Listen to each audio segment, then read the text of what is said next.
Hello, so good evening. This is the evening segment of my video segment for the Culture Proof, the card up here, my YouTube channel down there. I just finished dinner. Um, per the title of this post, Gangsterism Law is Toronto.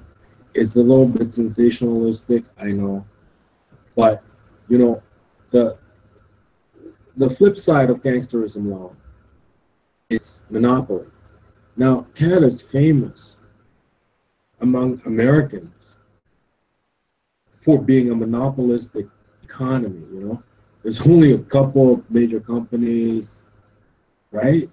Canada is famous for its monopolies in terms of the economy.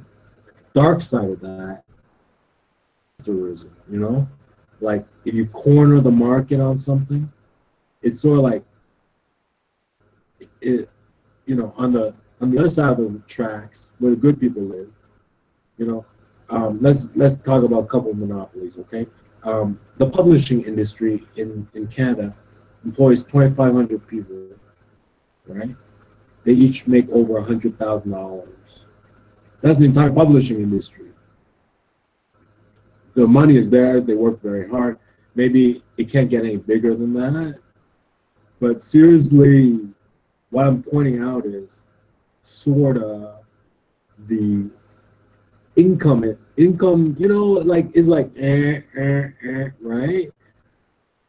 And then 60% of the labor force is making $40,000. 30% is making between 40,000 and like what, 70, 80, 50,000? I don't know. And then the last 10% are like corporate CEOs or like Elon Musk or something like that. Like Elon Musk, if he's still Canadian, would be the last 10%, right? 60% is like $40,000 a year or less, and then 30% somewhere in the middle, right? But in some industries, like the publishing industry, maybe it can't get any bigger because there's only 30 million people in this country. It's 2,500 people, and they all make $100,000, while 60% of the workforce makes less than $40,000 a year.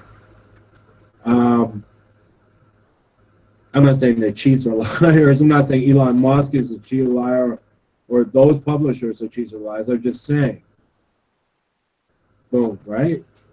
So the dark side of that is a sense of gangsterism, where you can corner the market on something. So in the last week, they intercepted $250 million in cocaine, but then you didn't hear. Yesterday, they intercepted $100 million in meth,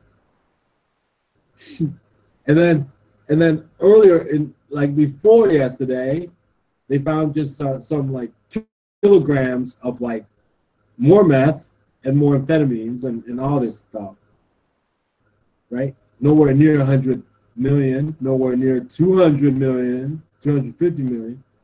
And then on top of that, up by Montreal is a wide open border. Asylum seekers walking right across. There's like maybe 4,000 of them now in temporary camps, like a refugee camp.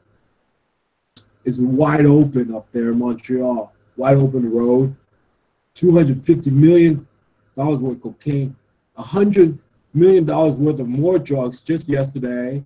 And then some little busts, right? It's and they say that the law, there's no sort of like official war on drugs in Canada. Um, like the budget isn't militarily against drugs or anything like that. There's no war on drugs. Um, and on the other side of the tracks, the better side, there's all these monopolies. People are just accustomed to it.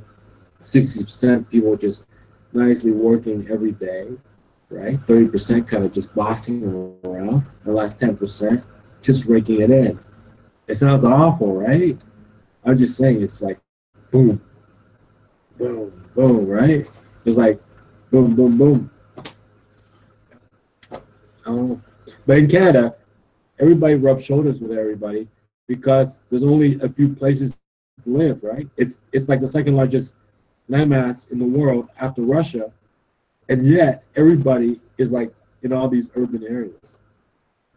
Everybody's rubbing shoulders. 10%, 30%, 60%.